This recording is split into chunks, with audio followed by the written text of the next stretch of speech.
Hi there. Very exciting to be with you all today to talk about the exponential impact of crypto. And my goal today is very simple. I want to share with you all some of the latest global crypto trends that we're seeing around the world and hopefully empower you with this information and then let you make your own decision on what its impact will be, not only on the future of the crypto industry, but also on the future of finance and the future of money more broadly. Hope you're ready. But before we start, I always want to give my warning is that whoever tells you they're a crypto expert, you see the door where we are and you run away. I can tell you I spend 24/7 of my time in this space and I have absolutely no idea what's going to happen even 1 month from now. Case in point, even very recently, the Chinese government on a Friday afternoon announced actually a complete ban on crypto transactions. It said that virtual currencies are not legal currencies and that any type of crypto transaction is actually illegal in the country. Not only that, they even said that any overseas exchange that is dealing with Chinese resident clients may be committing a violation. And also actually said that there's 10 different government agencies at the same time, including the central bank, who has said that they will actually monitor, share information, and enforce this ban. This shows you how often a lot of these events happen. They have a big impact on the broader industry. And this is why we often say the crypto industry moves at dog years.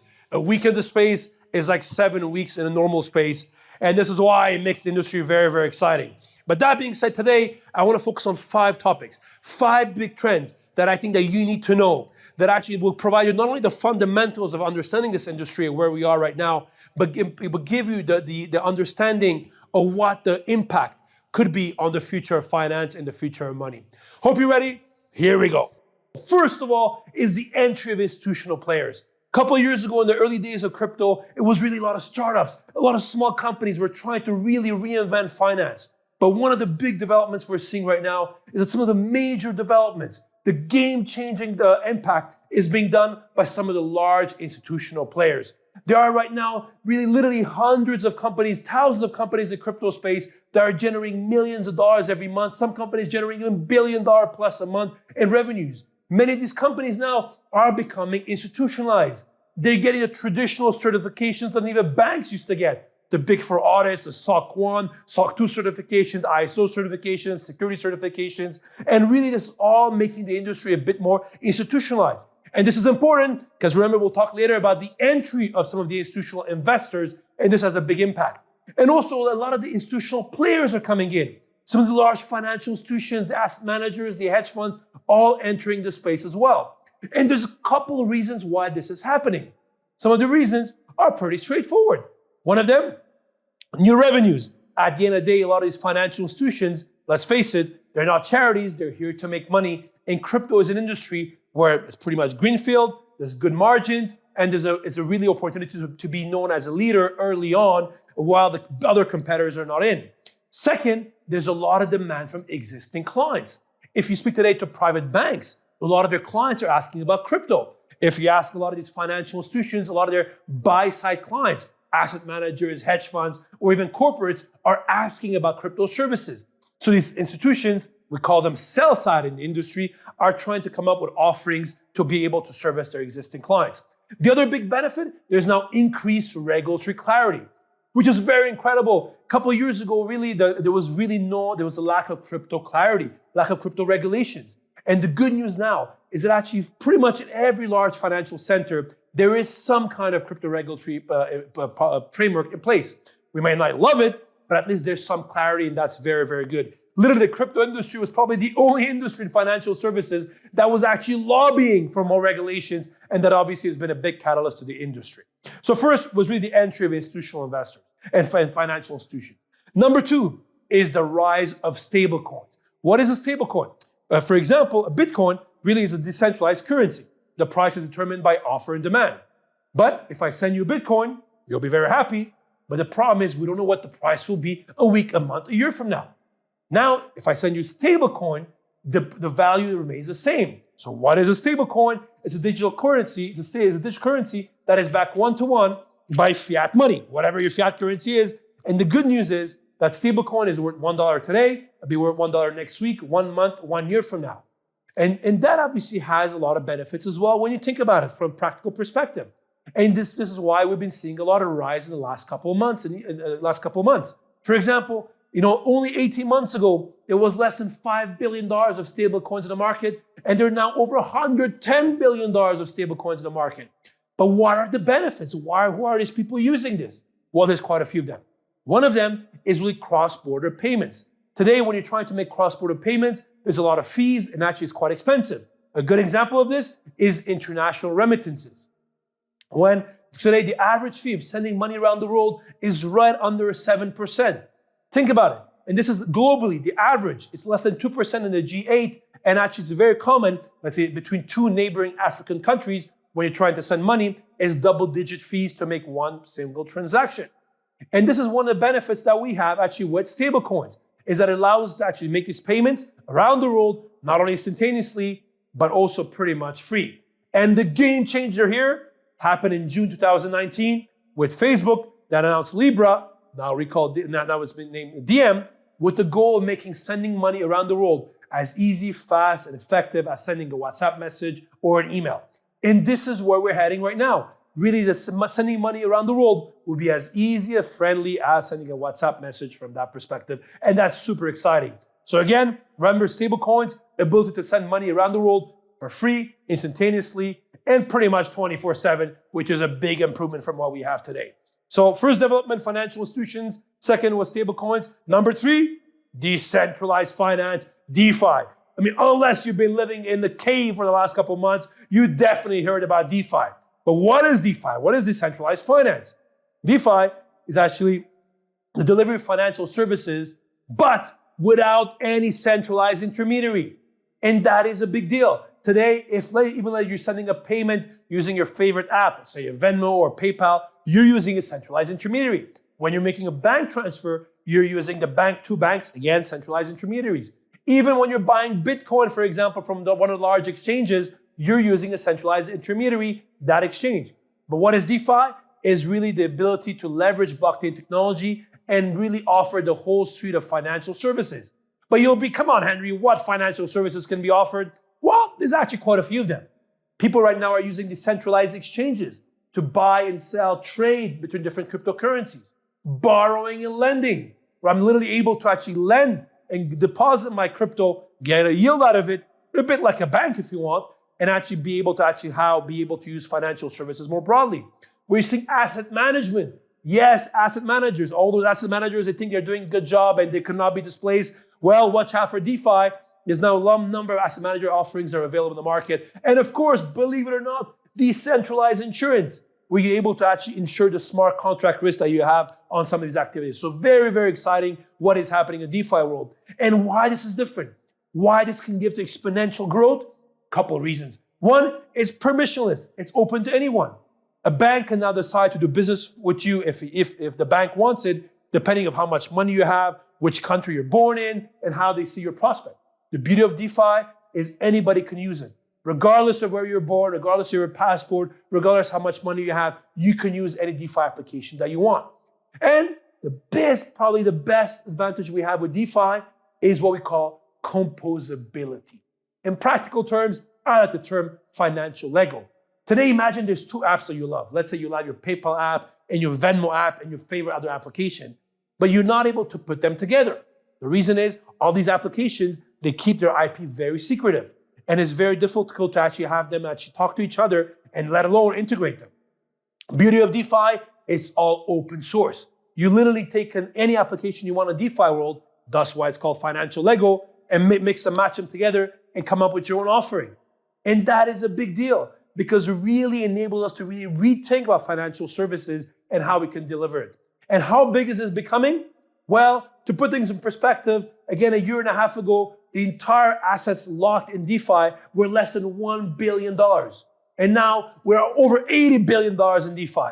Really shows the growth that we have seen in the last 18 months when it comes to really the world of decentralized finance. And this has a lot of opportunities. Again, allowing us to have a first principle approach to financial services. Rethink how we can deliver financial services, not really to a broader spectrum of the population. So very, very exciting here, especially for those of you who work in finance. You need to keep an eye on what's happening in the field of DeFi.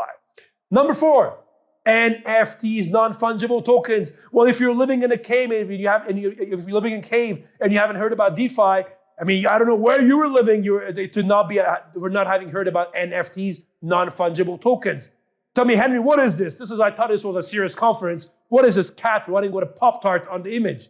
Well, NFTs are becoming a big deal, and they're really coming and having a big impact potentially on various vertical, not only finance, but the broader spectrum of the economy as well. First, what is an NFT? NFTs are really digital tokens that are blockchain native, unique, and not fungible. And this is important because, for example, today if I promise you to give you $1, whether I give you one banknote or a different banknote of $1, you don't care as long as it's a $1. Because every $1 note is fully fungible. Same thing for Bitcoin. If I give you one Bitcoin or another Bitcoin, they're generally the same. And they're fully fungible. As long as you get a Bitcoin, you don't care which Bitcoin I'll give you. But this is where NFTs come in, is that we can prove that an asset, for the first time, mathematically is unique. And this gives us a lot of opportunities. For example, think about something like as simple or old school as the world of art. Today, the art world is very opaque. If last time you walked into a gallery, there's no prices. They look at you and they determine the price of a painting, often looking at the buyer. A lot of brokers, galleries control the market. It's very difficult to know what is the price of a certain asset because there's a lot of opacity on pricing. Also, a big problem, you don't know if it's real. We have all these experts from the Sotheby's and Christie's of this world who come and provide some comfort on provenance and authenticity. Now imagine an NFT world where I can mathematically prove that I own a certain piece of digital art, that you know exactly what price I bought it at. If I send it to you, you immediately receive it, and we know exactly that the original piece went from me to you. That's it. No brokers, no intermediaries, no galleries, and it gives us a lot of opportunities as well. For example, artists can get the royalty. For example, for the lifetime of that painting or that digital piece of art, whenever that piece is sold, the artist can get, let's say, 5% royalty at all times. And that is very, very exciting. And this applies to many other industries as well. Think about land titles. Last time you may have bought a house, you have to go to a lawyer in many countries or a notary to actually do conveyancing to make sure that the land title you have is actually authentic. There's a lot of money being wasted there. Unfortunately, also in many countries, in many emerging markets, a lot of corrupt governments change land titles. They remove mortgages or even change them altogether. And this is, by the way, if that country has land titles available. So this is an area that NFTs can really have a big impact, from birth certificates, land titles. Imagine last time where you had to send a birth certificate and they ask you that it becomes authentic. And now we have many ways of doing so from that perspective. How did it start? It started with something called the crypto kitties. Yes, it sounds very stupid. People are buying and selling digital pieces of art on the blockchain. And actually then people started buying even pieces of real estate on some of these assets. Buying skins, like in many video games, for example. And this industry has really taken off, and many, many businesses, individuals, influencers, now putting their digital content out, including many artists as well. And of course, what really brought this to the mainstream was the NBA, the National Basketball Association, that actually with this offering called Top Shots was allowing people to come and buy and sell a 3-second dunk of their favorite player, or their famous player, or favorite player, or even others images that they love from that perspective. Really brought in the mainstream. And really the big piece of news though was this one artist called Beeple who sold a digital piece of art for $69 million. $69 million. Shows you again how this space has become really come out the mainstream. And what's even more exciting, unlike let's say your Mona Lisa, a digital piece of art can be tokenized. We could separate this piece into 10,000 pieces, and whenever the piece is sold, actually the owners, the tokenized owners, can actually receive immediately their royalty, their dividend payment, and so on and so forth. So you can see the opportunities that NFTs provide, and that is super, super exciting.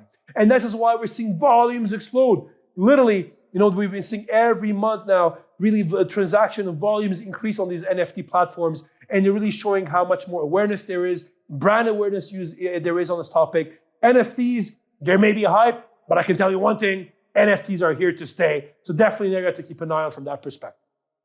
And finally, the last topic I want to finish and leave you all with today is something called CBDC, Central Bank Digital Currencies. What is a CBDC? It's basically a digital currency that is issued by the central bank and that becomes part of the monetary base of the country. Let me give you an example. Today, if you're a central banker and you love Bitcoin, you're crazy. It's a bit like a taxi driver being excited to see Uber come in their market. But here, central bankers were smarter than some of those taxi unions. They said, hey, wait a second. Maybe we don't love Bitcoin, but we love a lot of the properties. And they actually decided to see if they can launch their own digital currency from the central bank. And this is very, very important to understand that actually today there's only two kinds of central bank money. One of them is good old banknotes. See, they come in handy in these presentations, which is a very liability of the central bank. And so central bank banknotes is a form of central bank money. The second type of central bank money are the reserves that your lovely bank holds at the central bank. The money that you have in your bank account is not central bank money. It's literally pluses and minuses, accounting entries on the books of that bank. And this is what we call fractional banking. And what's really exciting here is that all of us, everybody listening to this session today, in our lifetime, literally in the next couple of months and years, we're going to see the appearance of a third form of central bank money, CBDC, a central bank digital currency, literally a digital banknote that instead of putting in your good old wallet, you're going to be able to put it in your digital wallet. And there's a lot of benefits here as well. For example, one of them, it gives policymakers better visibility on the impact of monetary policy. Today, let's say in the United States where Joe Biden and the government gave every American $1,200, it's very difficult to know for a government where the money is being spent. The beauty with a CBDC, the government can know at all times, or even the policymakers, where the economic activity is really taking place. Yes, I can hear you being afraid. What about privacy? What's going to happen with privacy? The government will see a lot of activities. And yes, that's a very valid concern. And this is why I believe CBDCs will be a big topic of political debate and policy debate over the coming years. But there's some benefits as well. For example, one of them is really curtailing the black economy, tax evasion, and even money laundering. Today, in many parts of even Europe, up to 20 to 30% of payments happen in cash. Why? It's not because people suddenly love cash. It's why? Because it allows you to avoid some taxes, you know? And really, the cash payments today are the most private and confidential method of payment. And this is why also you see a lot of criminals using cash banknotes. When you see a raid and the criminals have been arrested, that's why you see a pile of cash all the time. And you don't see their Bitcoin payments, but this is why that's the case. And the beauty here is actually really allows us to also fight money laundering.